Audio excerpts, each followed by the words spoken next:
안녕하세요. 이삼큐브입니다. 지난 5월 7일 국내 언론에서는 공군이 KF-21의 후속작으로 KF-21과 연동되는 무인 전투기를 개발한다고 보도했습니다. 유인 전투기와 연동하는 무인 전투기 개발은 세계적인 추세여서 세계 여러 나라에서 개발이 진행되고 있습니다. 먼저 국내 언론에서 보도된 기사를 살펴보겠습니다. 국산 전투기 KF-21을 보유하게 될 공군이 이에 그치지 않고 후속작을 고민하기 시작했다. 공군이 기대하는 차세대 한국형 전투기는 유무인 복합체계다. 공군본부는 7일에 유무인 전투임무기 복합체계 임무 효과도 분석 및 한국형 차세대 전투임무기 구축 방안 연구 용역을 발표했다. 연구 내용은 한반도 전장 환경에 최적화된 유무인 전투임무기 복합체계에 적합한 항공기 편성과 소요량을 도출하는 것이다. 유무인 전투임무기 단계별 구축 방안도 제시된다. 공군본부는 주변국 전투기 전력 증강에 대비해 유무인 전투임무기 복합체계 운영 개념을 구체화해야 한다고 설명했다. 이와 함께 공군은 한국형 전투기인 KF-21 보라매 이후 한국형 차세대 전투기 구축 방안 등 전투임무기 중장기 전력 증강 계획을 마련한다. 과학기술의 혁신적 발전에 따라 가속화되고 있는 무기체계와 군사 전략 개념의 변화를 반영한 전투기 전력을 구축해야 한다는 게 공군의 설명이다. 공군본부는 전투임무기 획득 기간을 고려해 KF-21 이후 유무인 전투임무기, 복합체계 소요제기 등 차세대 전투임무기 단계별 구축 방안을 수립할 필요가 있다고 설명했다. 이상 이 글의 전문이었습니다. 설명을 덧붙이면 최근 미국과 유럽 및 러시아와 중국 등 항공산업에 많은 투자를 진행하고 있는 나라 외에도 유인 전투기와 연동하는 무인 전투기를 개발하고 있는 나라는 인도와 호주, 일본이 있으며 최근에는 브라질도 무인 전투기 개발에 뛰어들었습니다. 브라질의 항공기 제조업체인 엠브라에르는 지난달 23일에 브라질 공군과 무인 항공기를 공동 개발하기로 발표해 주목을 받고 있습니다. 이번 브라질의 무인 항공기 개발은 브라질 공군과의 합의에 따른 것으로 발표된 컨셉트 이미지를 보면 세계 각국이 경쟁적으로 개발하고 있는 스텔스 무인 전투기로 분류되는 고도의 UAV 가능성이 높아 유인 전투기와도 연동될 것으로 보입니다. 발표된 컨셉 이미지는 전체적으로 어두컴컴하여 잘 보이지는 않지만 에어 인테이크나 V자형 꼬리날개 등 특징적인 부분은 뚜렷하게 드러나고 있습니다. 현재 브라질의 UAV에 대한 자세한 내용과 개발 계획에 대해서는 정보가 전혀 없기 때문에 동영상 이상의 내용은 알 수가 없지만 브라질이 무인 전투기 개발을 공식 선언함으로써 유인 전투기와 연동이 가능한 무인기 개발을 밝힌 나라는 미국과 러시아, 중국과 영국, 유럽과 호주 및 인도와 터키, 마지막으로 브라질과 일본 등 10개국이 됩니다. 미국에서는 무인 전투기 프로그램이 여러 개가 진행 중이지만 가장 대표적인 것은 미 공군이 개발하고 있는 스카이보그 프로그램입니다. 스카이보그 프로그램은 오는 5월에 프로토타입이 인도될 예정이며 미 해군도 독자적인 무인 전투기 프로그램의 존재를 밝혔으나 자세한 내용은 알려지지 않고 있습니다. 러시아는 수-5257의 로열 윙맨으로 작동하는 스텔스 무인기 S-75 호트니크를 개발 중이며 2024년 중 양산기를 인도받을 예정이어서 아마도 세계에서 가장 먼저 유인 전투기와 연동하는 무인 전투기의 실전 배치를 진행할 가능성이 높습니다. 이 무인 공격기는 스텔스에 유리한 전익기 스타일을 채용한 기체로 기본적인 사양은 전장 14m의 전폭은 19m에서 20m이며 중량은 20톤에 이를 것으로 추정됩니다.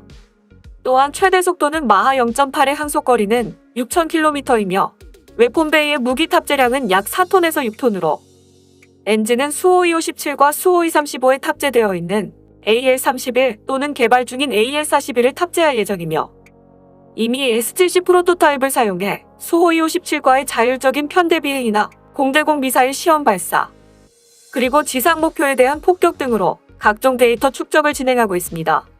영국도 개발 중인 템페스트 전투기와 연동할 수 있는 스텔스 무인 전투기를 개발 중이며 지난 4월 27일에는 미국의 노스롭 그루먼사와 영국 최초의 무인 전투기 개발 프로그램에 파트너십 계약을 체결했다고 밝혔습니다.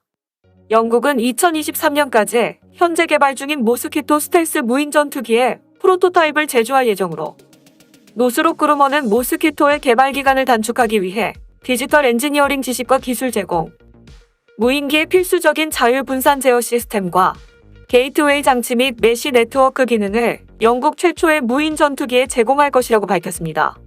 이로써 영국의 기술 개발의 지원으로 모스키토의 프로토타입의 공개가 지연될 것이라는 소문과는 다르게 미국의 노스롭 그루먼의 참여로 영국의 스텔스 무인기 개발은 활기를 띨 것으로 보입니다. 이외에도 보잉과 무인 전투기를 공동 개발 중인 호주도 로열 윙맨의 첫 비행에 성공했고, 인도는 올해 2월에 스텔스 무인 전투기 워리어 개발을 발표했으며, 터키도 바이렉탈 TB2 개발로 유명한 바이렉탈사가 무인 전투기 개발을 추진 중이며, 터키는 건국 100주년인 2023년까지 무인 전투기의 개념 설계를 완료할 것으로 알려졌습니다.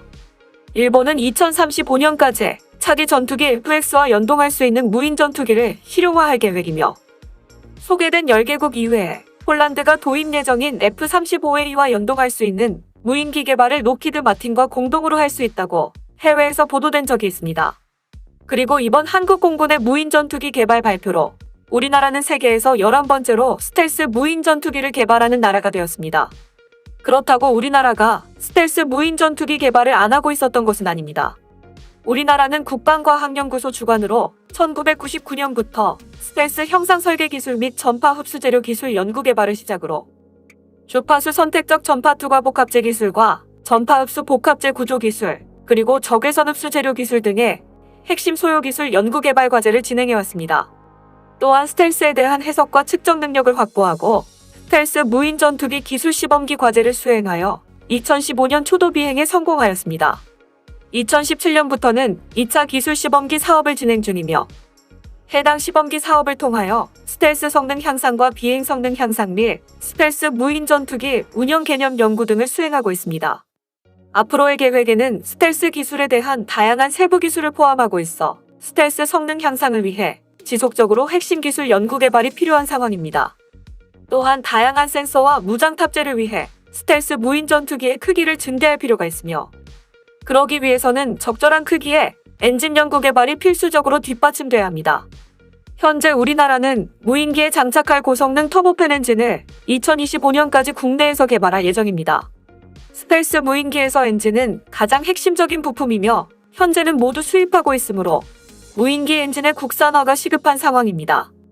또한 무인기용 터보팬 엔진은 MTCR 규정에 따라 국제적으로 수출입이 엄격히 통제되는 품목이어서 앞으로 고성능 군사용 무인기를 개발하려면 반드시 국내 독자 개발이 필요한 상황입니다.